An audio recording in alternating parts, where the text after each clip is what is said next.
기독교는 사실 평안과 안식의 종교입니다. 영혼을 구원함에 있어서 받는 그 평안은 세상에 어떤 것도 줄 수 없는 영혼의 평안함을 주는 종교입니다. 또한 우리가 하나님으로부터 받는, 하나님과 교제하며 영혼이 솟아나게 되는 안식을 느낄 때 바로 우리 영혼이 살아남을 느끼게 됩니다. 완전한 안식은 물론 하나님 앞에 바로 천국에서 누리게 될 것이지만 우리는 이곳에서부터 하나님이 주시는 안식과 평안을 누리며 살아가고 있는 것입니다. 사실 지난주에 솔릭이라는 태풍이 지나갔습니다. 그때 우리나라 사실 난리도 아니었습니다. 6년 만에 태풍이 우리나라에 직접 상륙한다고 하여 언론마다 난리였습니다. 대비하지 않은 큰 피해를 보게 될 것이라고 하였습니다.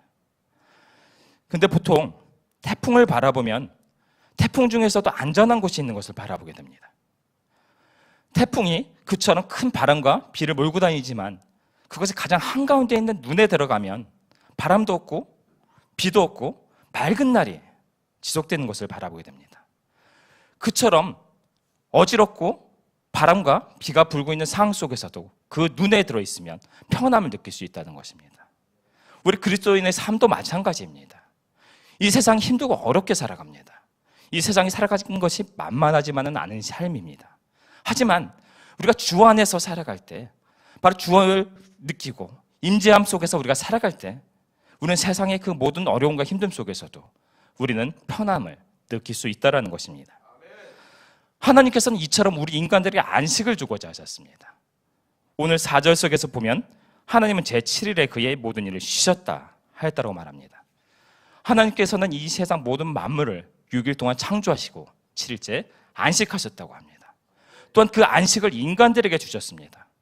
하지만 사실 이 안식은 육신적인 쉼을 얘기하지 않습니다. 인간들이 6일 동안 열심히 일하고 하나님께 나와 하나님과 교제하며 바로 그 영혼이 다시 소생하는 회복을 경험하는 것입니다. 하나님 안에서 하나님의 힘을 다시 공급받아 솟아나게 되는 역사를 경험하는 것이란 이야기입니다. 바로 이것을 경험할 때 인간들은 바로 하나님이 주시는 힘으로 이 세상의 어떤 것들도 이겨내고 살아갈 힘을 얻게 됩니다. 이것을 가장 잘 지키고 살아간 것이 사실 다윗이었습니다. 다윗이 왕이 되기까지 삶이 그리 평탄하지만은 않았습니다. 많은 사람들 자기를 죽이고자 했습니다. 친구들마저 자신에게 등을 돌리고 자신이 구해준 백성들의 자신을 배신하는 일까지 겪었습니다. 그러나 다윗은 그곳에서 굴하지 않았습니다. 그는 이렇게 고백했습니다. 시편 119편 105절을 통해서 주의 말씀은 내 발의 등이요 내 길의 빛이니이다. 사실은 그의 삶을 바라보면 모든 것이 막힌 것과 같은 삶이었습니다. 광야 속에서 굶주리고 당장 내 목숨이 어떻게 될지 모르는 삶을 사는 과정 속에서, 그러나 내가 주의 말씀 속에 거할 때, 주가 내가 함께함을 알 때 바로 내 발의 등이 되어 내 앞에 있는 모든 장애물들을 비켜갈 수 있게 해주신다는 겁니다. 또한 내 앞에 빛이 되어 바로 내가 갈 길을 나에게 밝혀주셨다라고 얘기합니다.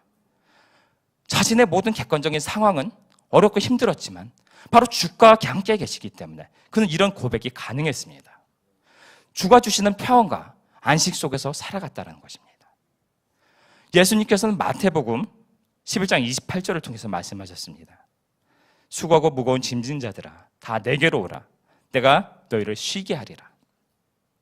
예수님께서는 너희 이 세상의 모든 짐으로 인하여 눌리고 지친 자들, 바로 그것을 하나 힘들어하지 말고 나에게 나오라는 것입니다. 나의 안식 속에 들어오라는 것입니다. 나의 임재 속에 너희가 살아갈 때 너희가 쉼을 얻고 그 모든 것을 이기며 살아갈 수 있다라는 것입니다. 바로 이처럼 성경 속에서는 우리 인간들에게 안식과 평안에 대한 이야기를 많이 하고 있습니다. 그러나 이것은 우리 그리스도의 삶만에 대한 이야기는 아닙니다. 세상의 많은 종교들에서 원하는 것들, 그것은 바로 우리 인간의 고통의 문제를 해결하는 것임을 바라보게 됩니다. 불교에서는 모든 것이 공허한 것이라고 얘기합니다. 색즉시공, 바로 인간의 살아가 있는 욕심과 자신의 뜻과 모든 것들이 공허한 것이므로 자신의 그 욕심과 집착과 가지고 있는 모든 생각들을 내려놓고 내 안을 비울 때 우리가 평안을 얻게 될 것이라고 말합니다. 바로 이 모든 것이 고통의 근원은 내 욕심에 비롯된다는 것입니다.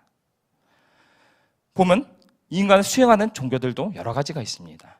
그 모든 것들도 자신의 육신을 수행함으로 요가라든 또 단이라든가 바로 마음의 수련을 통해서 마음의 평안을 찾고자 하는 것들을 바라보게 됩니다. 세상의 것들에서 그러나 우리 기독교와 다른 것이 있습니다. 불교에서 말하는 것들, 세상에서 말하는 것들, 비우라고 합니다.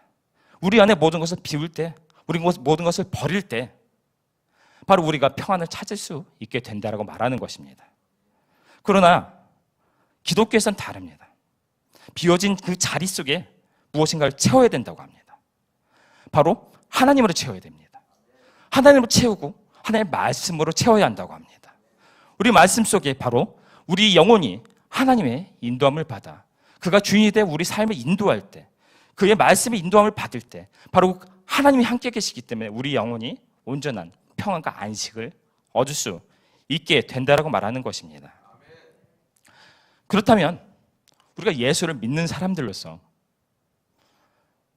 주 안에서 우리는 평안과 안식 속에 살아가야 할 것입니다. 그런데 왜 우리는 이렇게 힘들고 어려울까요? 항상 고난 가운데 사는 것 같은 삶의 모습입니다.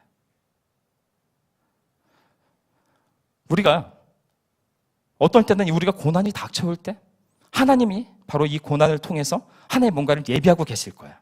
바로 이것을 이겨내면 바로 내가 이 모든 것을 이겨내고 하나님 주시는 그 새로운 계획을 발견할 수 있을 거야 라고 위안을 하기도 합니다.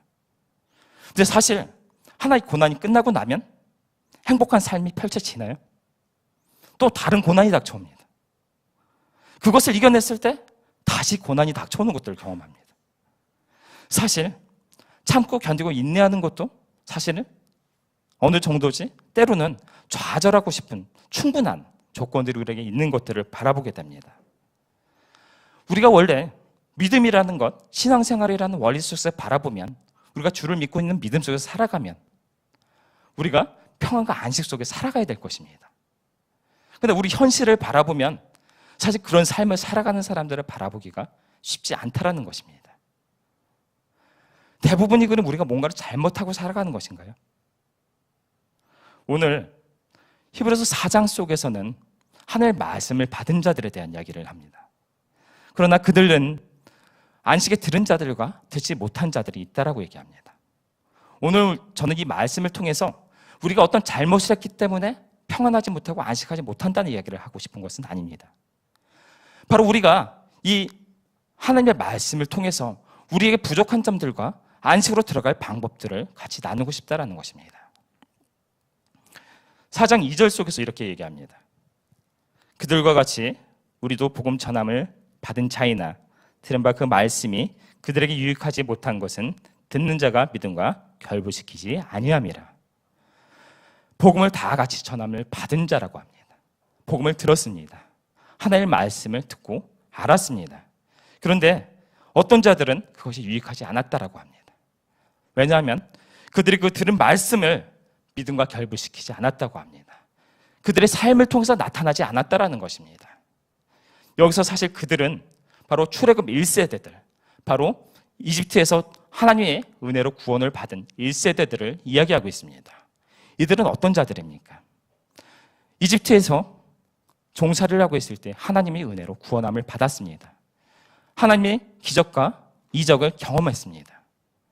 그리고 세상에 어떤 민족도 경험하지 못한 하나님이 직접 그들의 백성에게 나타나 그들에게 십계명을 주시고 법을 주시고 하나님의 백성으로서 언약을 맺은 백성이었습니다. 그리고 그들에게 약속했습니다. 가나안 땅에 들어가서 너희가 내 말씀을 따라 살기만 하면 너희가 그곳에서 나와 함께 행복하고 복된 삶을 살아갈 것이다 라고 말입니다. 그런데 그처럼 하나님의 약속을 가진 백성들이 실패했습니다. 분명히 그들은 복음을 받은 자들이며 약속을 받은 자들이나 그들은 하나님의 말씀을 지켜 살아가는 데 실패했습니다. 그들은 하나님의 말씀을 들었지만 약속을 알았지만 기적과 이적을 보았지만 그들의 삶을 통하여 하나님의 말씀을 지키는데 실패하였다는 것입니다. 하나님의 말씀을 받고도 지켜 행하다 실패한 바로 하나님은 그들에게 진노했다고 말합니다. 17절 히브리서 3장 17절 속에서 이렇게 말합니다. 또 하나님이 40년 동안 그 누구에게 노하셨느냐? 그들의 시체가 광야에 엎드러진 범죄한 자들에게가 아니냐. 하나님의 약속을 받은 자들이었습니다.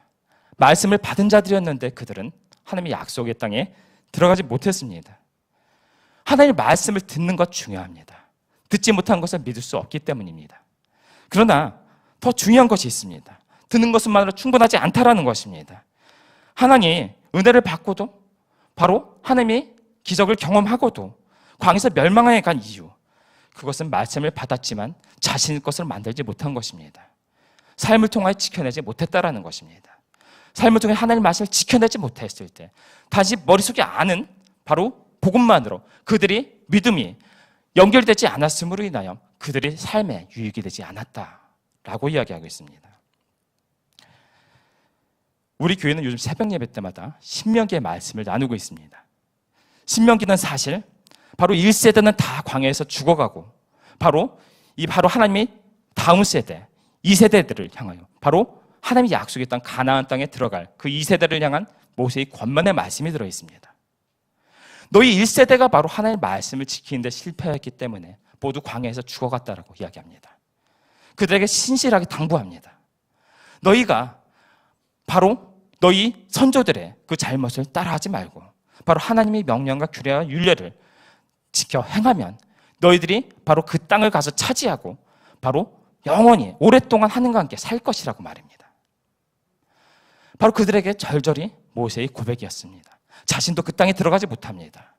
바로 하나님의 영광을 드러내지 못했으므로 자신은 들어갈 수 없는 땅입니다. 하지만 그 2세대만큼은 들어가서 하나님 명령 속에서 그것을 지키며 그들이 안식과 평안을 얻고 살아가기를 바랬습니다.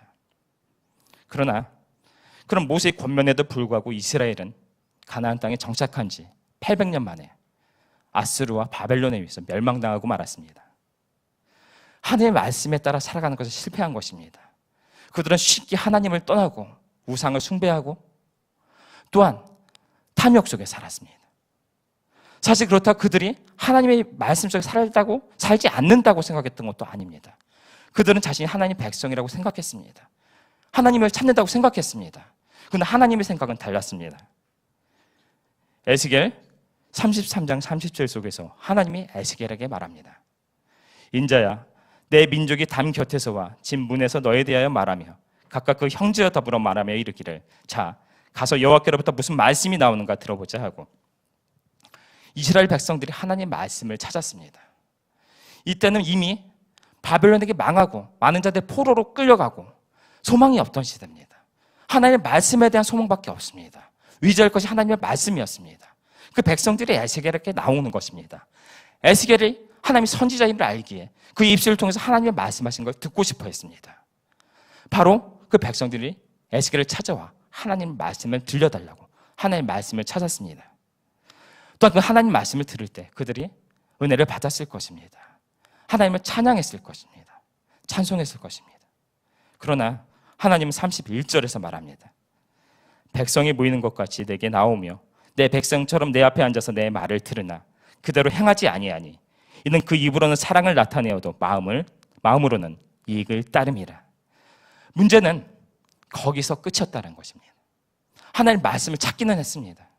말씀을 통해서 은혜를 받았다고 합니다. 사랑으로 그 입술로 사랑을 나타내었다고 합니다. 하나님을 찬양한 것입니다. 말씀의 은혜를 받은 것입니다. 그러나 실제로 그 삶 속에서는 자신의 이익을 따랐다고 합니다.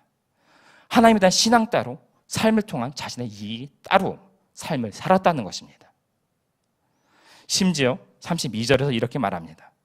그들은 내가 고운 음성으로 사랑의 노래를 하며 음악을 잘하는 자같이 여겼나니 내 말을 듣고도 행하지 아니하거니와. 하나님 말씀을 듣기는 들었는데 그것을 좋은 음악처럼 들었다는 겁니다. 듣기에 좋은 소리로 들었다는 것입니다. 자기 마음에 위안을 주는 하나님 말씀이니까 이 어려운 세상 속에서 하나님 말씀을 들었으니까 그 위안으로 자신을 삼은 것입니다. 그러나 실제로 삶 속에서 그들은 하나님의 말씀을 지키지 않았습니다. 에스겔의 입을 통해서 그 백성을 대하여 하신 말씀들, 그들이 회개하여 하나님 앞에 온전히 돌아오는 것입니다. 그들이 하나님 말씀을 따라 삶을 통하여 하나님의 회복을 바라는 것입니다. 그러나 그들이 삶 속에서 그들의 실질적인 삶 속에서는 하나님 말씀을 따르기보다는 자신의 이익을 따랐다는 것입니다. 바로 그들의 삶의 모습이었습니다. 하나님의 백성이라는 이름을 가졌던 이스라엘 백성들의 삶의 모습.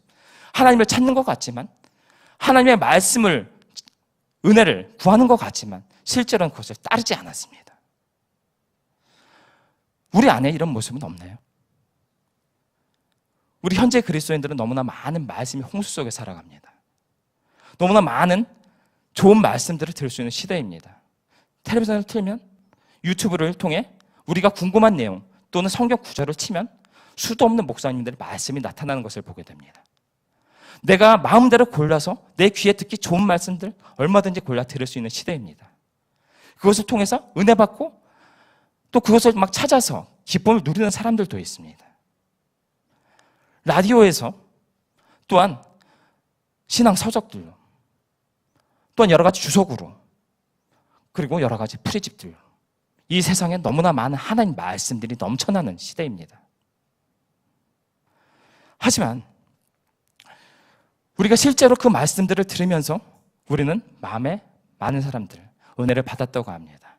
내가 오늘 인터넷에서 어떤 목사님 말씀을 들었는데 은혜를 받았다고 아멘으로 화답합니다. 이것들 속에서 우리가 귀가 많이 고급화되는 것들을 봅니다.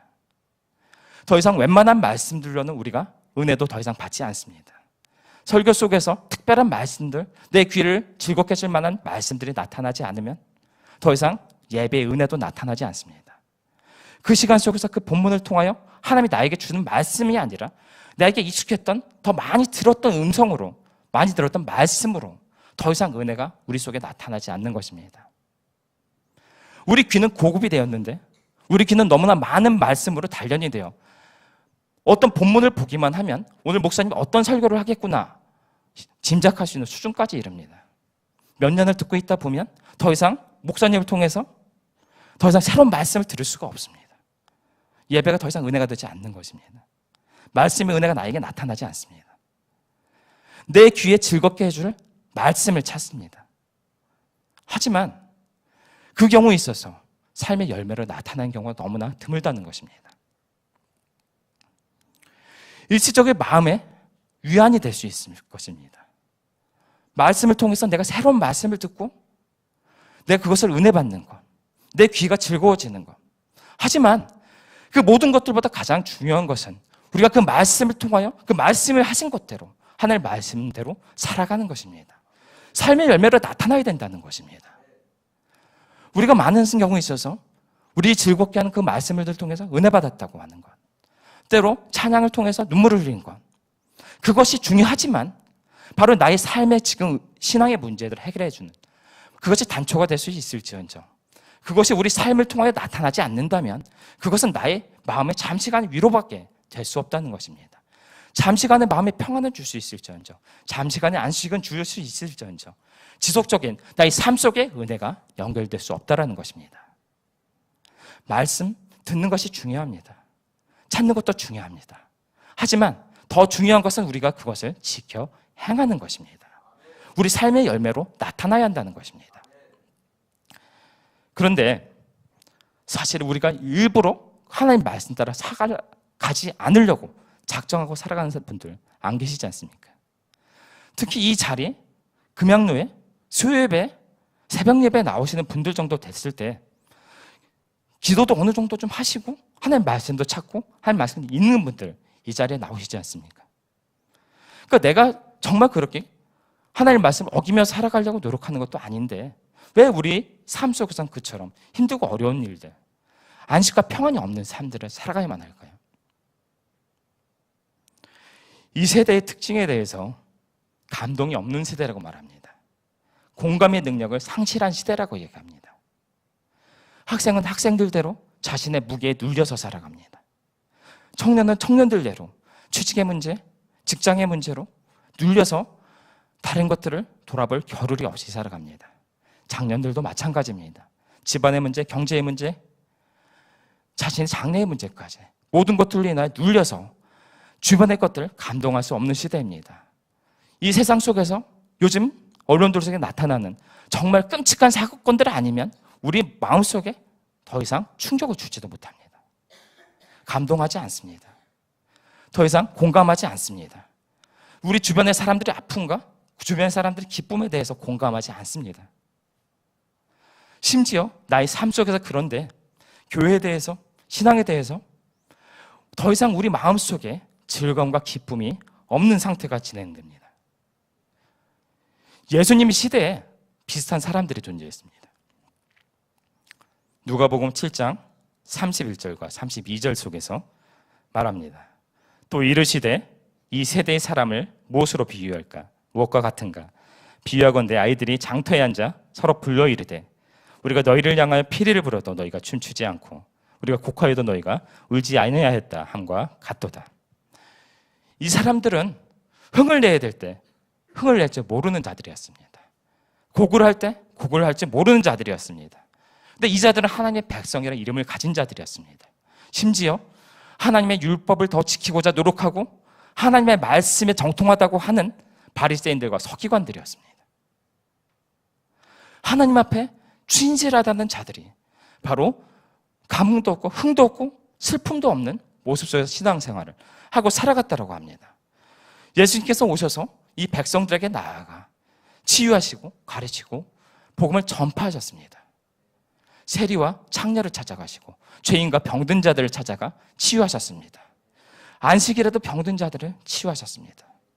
근데 이 자들, 바로 이 그들은 예수님을 바라보며 바로 자신들은 금식하며 절제하는데 죄인들과 더불어 먹고 마시고 죄인들과 어울리는 방탕한 자라 욕했습니다. 그들이 자신의 생각 속에 있는 자신의 신앙의 틀 속에 있는 그 틀을 내려놓고 예수님을 바라봤다면, 예수님의 사역을 바라봤다면 그들은 그 시대 속에서 그토록 자신들이 기다리던 메시아 예수님을 만났을 것입니다. 그들은 마음속에 큰 기쁨을 얻었을 것입니다. 그들은 그러나 하나님의 음성을 듣지 못했습니다. 그 예수님의 사역을 통해서 나타나는 하나님의 모습을 발견하지 못했습니다. 그들은 예수님이 나타나 바로 그 백성들에게 주시는 그 은혜를 바라보면서 그들은 기뻐할 줄 모르고 자신의 완악한 마음속에 빠져 있었습니다. 기뻐해야 할 때 기뻐하지 않은 것입니다.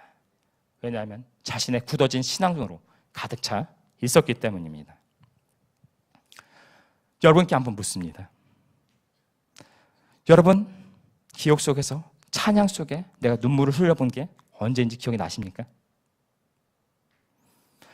내가 하나님의 은혜로 내가 응답함을 받고 내 문제가 해결된 경험이 언제이십니까? 말씀을 통해서 은혜 받고 말씀을 통해 바로 내가 그토록 기도하던 기도의 제목들이 응답받았던 경험들이 마지막으로 언제셨습니까? 우리 마음들이 왜 이렇게 건조하게 메말라갈까요? 예배에 나오고 기도하고 말씀을 들어간다고 이야기를 하고 있는데 우리 신앙들이 자꾸만 건조하고 메말라갑니다. 하나님의 은혜가 우리 속에서 영향을 끼치지 못합니다. 만족이 없습니다. 무엇 때문일까요? 하나의 사건들을 좀 같이 나누고자 합니다.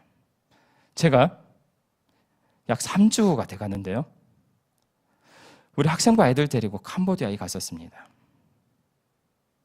캄보디아에 가는 과정에 사실은 준비하는 과정에 근심이 많았습니다. 우리 학생부 아이들, 바로 이 세상 속에서 사춘기, 중2병으로 얘기하는 감동도 없고 위협도 없고 바로 세상 속에서 아무런 신앙적인 관심도 없는 아이들.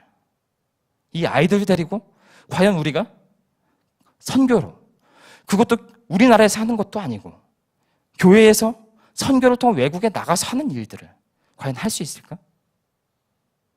물론 갈 수는 있겠지만 이 아이들의 무감동하고 위협도 없고 한 모습들을 통해서 혹시 오히려 우리가 선교지에 가서 그 현지에 선교지에 오히려 잘못된 것들을 심어주고 오는 것은 아닐까?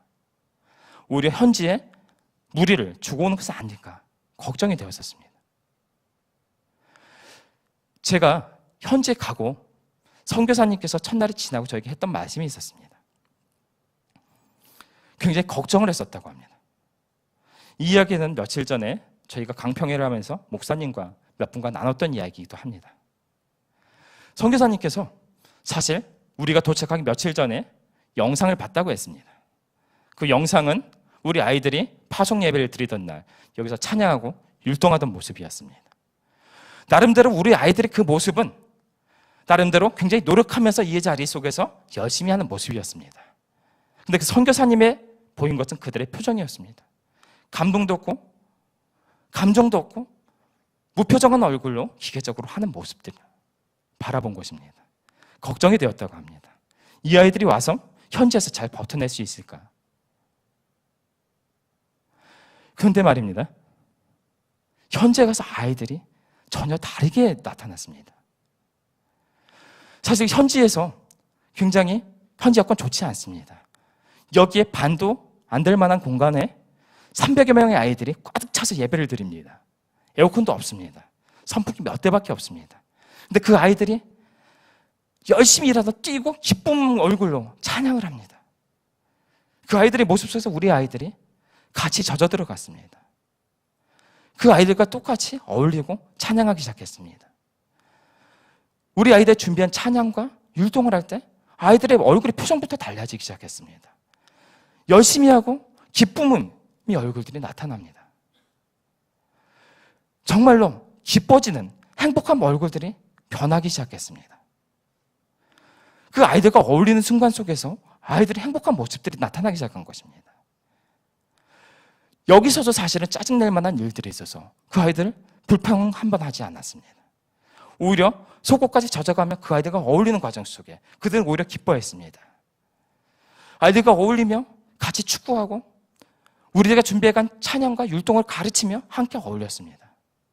비가 억수로 쏟아지는 가운데 아이들이 오토바이를 타고 나가 그중에 현지의 집들을 방문했습니다. 아이들의 입속에서 간증이 나오기 시작했습니다. 자신이 오랫동안 올해 2018년 동안 결정한 것 중에 여기 온 곳이 자신의 가장 잘된 선택이었다고. 지난 주일날 간증할 때 우리 친구들 둘이 이야기하는 걸 보셨을 것입니다. 여기 있을 때 그토록 가기 싫어서 도망다녔던 친구들입니다. 어떻게든 안 가려고 했던 친구들입니다. 그 아이들이 거기서 입술로 나오는 고백이 변하기 시작합니다. 그 모든 사역을 마치고 그들이 문화 탐방을 하고 있을 때 우리가 그토록 유명한 앙코르와트와 그 다른 것들을 보고 있을 때 그들의 입술에서 이런 이야기가 나왔습니다. 이것들보다 현지에서 그 아이들과 어울려 사역하고 싶다고요. 그 아이들 사진 하나마다 얼굴 표정이 살아있었습니다. 한국에서 볼 수 없었던 표정입니다. 그들이 영원히 살아서 기뻐하는 것들을 느꼈습니다. 그 속에서 갑자기 아이들이 하나님의 감동을 받아 갑자기 그 아이들이 180도로 변한 것이었을까요? 저나 선생님들은 그 아이들의 모습 중에서 깨달은 것들이 있었습니다. 오히려 아이들이 이 기뻐하고 행복한 모습이 이 아이들의 본질이라고요. 이 아이들은 눌려 있었던 겁니다. 무엇인가에 눌려서 이 아이들은 자신의 본성을 드러내지 못했습니다. 기쁨과 위욕도 없이 살아갔던 것입니다. 우리 아이들 사실 너무나 힘든 시대를 살아가고 있습니다. 학원에 부모님들이 요청에 따라다니며 살아갑니다. 스마트폰이라는 것에 빠져서 내 모든 정신과 시간을 빼앗기고 그것에 내 마음을 빼앗기고 말았습니다. 내 신앙을 생각하고 내 미래를 생각하고 하나님과의 관계 속에서 내가 회복한다는 것 존재할 수 없었습니다.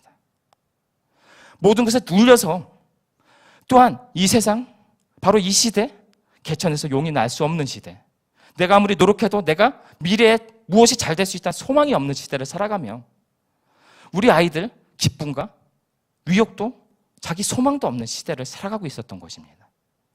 사실 어떻게 보면 우리 부모 세대의 문제입니다. 우리 아이들을 그렇게 눌렀던 것입니다. 그런데 아이들이 변했습니다. 그 며칠이지만 학원에서 해방되었습니다. 스마트폰, 인터넷이 안 되는 것으로부터 그들의 시간이 모든 것이 해방되었습니다. 그들의 안을 꽉 채우고 있던 세상의 것들이 빠져나갔습니다. 그 순간에 그들은 바로 거기서 같이 찬양하고 같이 예배하고 그들과 함께하는 것이 너무나 즐거워지기 시작했습니다. 그들이 안이 비었을 때 바로 하나님이 그 안에 기쁨으로 채우셨습니다. 예배의 기쁨으로 채우고 찬양의 기쁨으로 채우셨습니다. 그들과 함께하는 것으로 그 기쁨을 그들 안에 채워주셨습니다. 그들이 본성이 하나님 안에서 드러났던 것입니다. 무엇을 대단했던 것들이 아닙니다. 우리가 걱정했던 것처럼 이 아이들 거기서 무감동하고 위협이 없고 그처럼 살아갔던 아이들이 아니었습니다.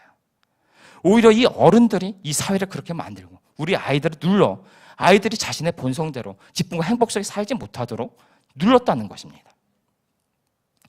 그것이 해제되었을 때, 우리 안에 그것을 다 비워냈을 때 우리 아이들이 변할 수 있었습니다. 기쁨을 느낀 것입니다. 그런데 우리 현실 속에서 우리의 모습이 다르지 않다라는 것입니다. 어른이 된다는 것이 무엇입니까? 세상에서 살아가는 것에 익숙해지는 것입니다. 세상에서 어떻게 하면 잘 살아가는 것에 대해서 잘 알고 있는 것입니다. 하나님의 방법보다 바로 세상에서 잘 살아갈 수 있는 방법들이 우리를 가득 채우고 있습니다. 성공하는 것, 잘 사는 것, 남들이 가진 건 나도 가져야 되고 남들이 하는 건 나도 해야 되는 것입니다. 명예도 가지고 싶습니다. 주변의 모든 사람들과 우월한 삶을 살고 싶은 욕심이 우리를 채우고 있습니다. 때로는 바로 내가 하지 못한 그 꿈들을 우리 아이들을 통해서 이루고자 합니다. 아이들을 압박합니다. 아이들을 위한 것이라 하여 아이들에게 많은 것들을 퍼주며 바로 이렇게 사는 것이 너희를 위한 것이라고 얘기합니다. 그러나 따라주지는 않는 아이들을 바라보며 나도 불행하고 아이들도 불행한 삶을 살아갑니다. 우리 안에 우리의 생각과 우리 계획과 우리의 방법과 우리의 힘이 가득 차 있는데 그 안에 하나님이 들어올 공간이 존재하지 않습니다. 하나님이 들어올 수가 없는데 우리 삶을 하나님이 인도하실 수 없습니다. 우리 안에 우리 자신으로 가득 차 있기 때문에 하나님이 역사할 공간이 존재하지 않는 것입니다. 우리가 이미 앞서서 우리가 계획 세우고 우리가 그것을 다 이끌고 나가고 있는데 하나님은 더 이상 할 일이 없으신 상태가 되는 것입니다. 하나님이 함께 하시지 않는데 하나님 인도하심을 우리가 경험하지 못하는데 우리 삶에 평안과 안식이 있을 수 없는 것입니다.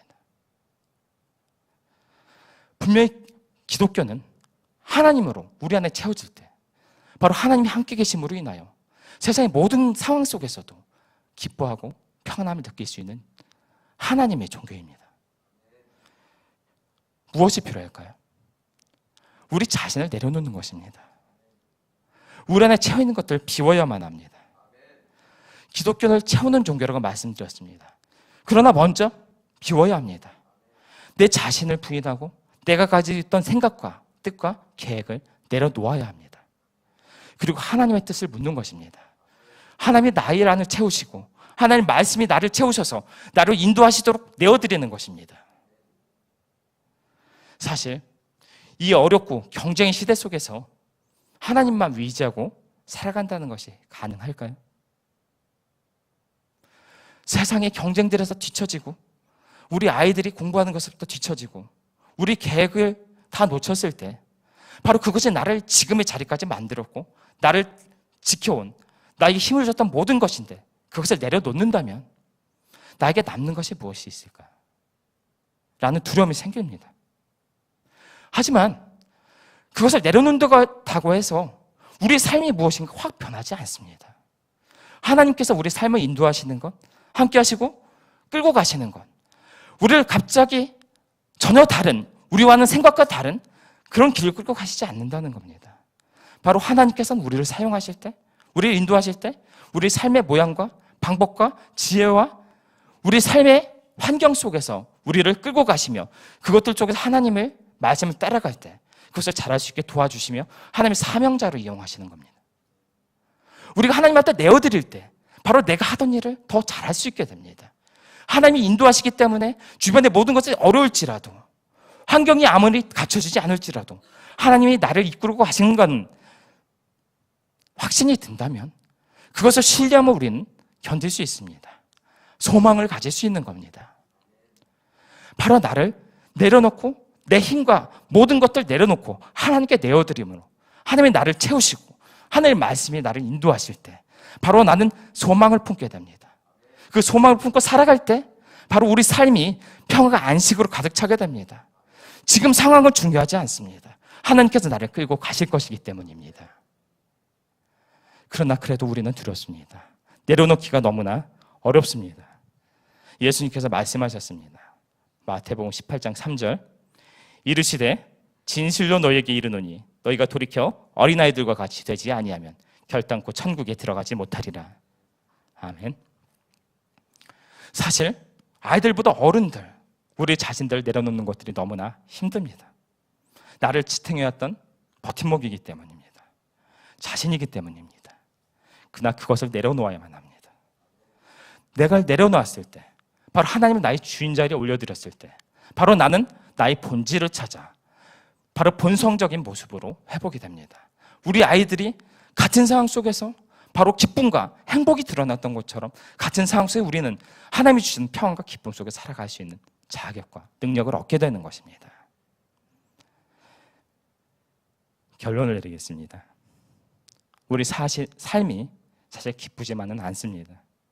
평안하지도 않습니다. 예수님께서는 그 모든 짐을 자신에게 맡기고 너희는 쉬라고 말씀하셨는데, 쉼을 얻으라고 말씀하셨는데, 사실은 우리를 둘러싼 환경과 생각과 뜻과 계획을 내려놓지 못하기에 우리는 바로 하나님이 우리에게 주신 안식 속에 들어가지 못합니다. 그러나 그 굴레로 인하여 우리는 점점 더 우리가 만들어낸, 하나의 주신 시험이 아니라 우리 스스로 만들어낸 굴레로 인하여 힘들고 어려운 삶을 이 세상 속에서 살아갑니다. 고난을 넘고 나면 또 다른 고난에 우리는 넘어지려고 합니다. 그리고 버티고 기쁨이 없는 삶을 살아갑니다. 하지만 하나님께서 우리에게 그런 삶을 원하지 않습니다. 자신에게 맡기라고 말씀하십니다. 나에게 주라고 말씀하십니다. 바로 나에게 모든 것을 넘기고 너희들 그 안에서 내가 쉴 때 너희가 쉬고, 내가 너희에게 이끌고 와 너희들에게 뜻을 줄 때 너희가 움직여 나와 함께 걸어간다면 너희들은 그 모든 것을 같은 환경 속에서 이끌어 갈지라도, 환경이 변하지 않았을지라도 너희는 기쁨과 평안 속에서, 참된 안식 속에서 너희들은 그것들을 감당하며 하나님의 뜻을 이루어 갈 수 있을 것이라 말씀하십니다. 바로 여러분들, 바로 하나님 말씀하신 것처럼 내 자신을 비우고 하나님은 그 자리를 채움으로 바로 하나님이 이끌고 가신 천국의 삶을 누리며 살아가는 여러분들이 되시기를 예수님의 이름으로 축원합니다.